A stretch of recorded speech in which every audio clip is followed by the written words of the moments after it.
You know, I don't even think I need a buyer's agent. Oh, really?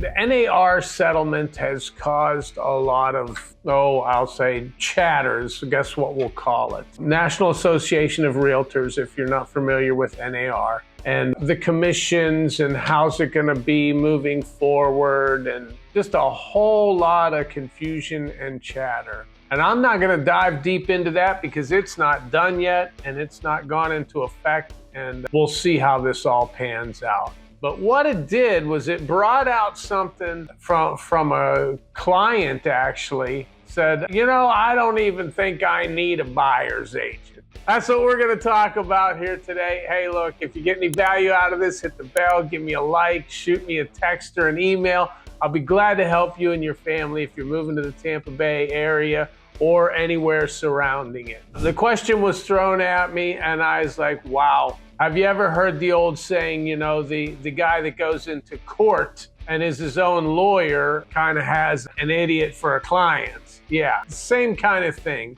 And I'm going to give you an example. I recently had some clients, you know, they wanted to buy a house, they wanted to buy a piece of property, you know, they wanted an acre or more of land. We found them a really nice looking manufactured home on an acre of land with, you know, sheds in the back, and it was all fenced in and just really nice. They wanted to get out of the city and be out in the sticks a little bit. And so, you know, we looked at the place, it looked great, and it was newer, and I'm thinking, hey, we're in business here.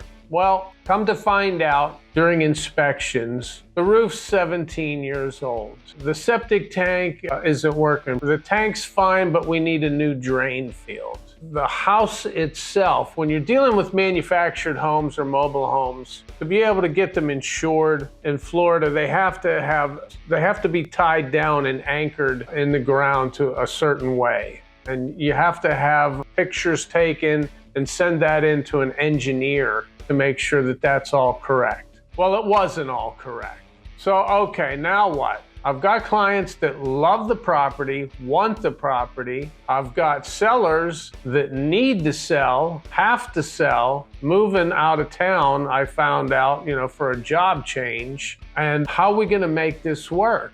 Well, if you don't have an agent, do you know how to pull that off? There's a whole lot of moving parts in this. The first thing I had to do, all right, the roof sold. It was like 16, 17 years old. A lot of times that's not even insurable. The first thing I had to do was find out if anybody would insure the roof.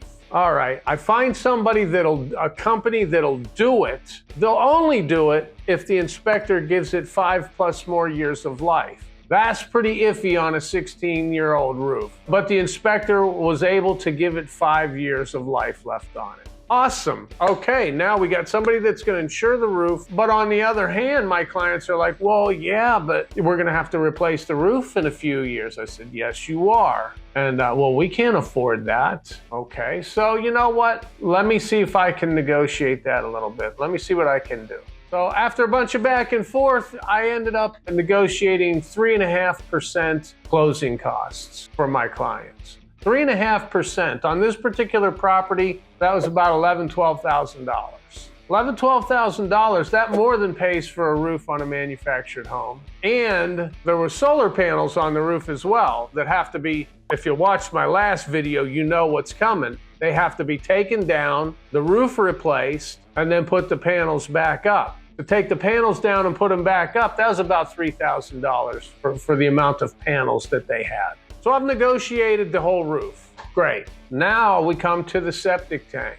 A drain field, a brand new drain field is not cheap. They have to come tear up your yard and, you know, get permits, the whole 9 yards. Not an inexpensive thing to do. Well, I had found out that these folks, you know, were needing to sell, and basically they were willing to put in a drain field if we could find somebody to do it at a reasonable price. Much like roofs and air conditioning and everything else in Florida, you need to know some people that'll treat you right, because there's plenty that won't. Plenty that'll come and just see dollar signs and hit you with a price tag that'll make your jaw drop. So we found septic people that'll do the job. We found somebody to do the tie downs underneath. When it's all said and done, my clients are going to end up with the home that they wanted on an acre of land, about $12,000 in closing costs that they don't have to pay. They're going to take that money and use it towards a new roof in a couple years.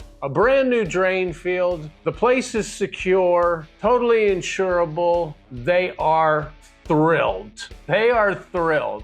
Oh, who did that?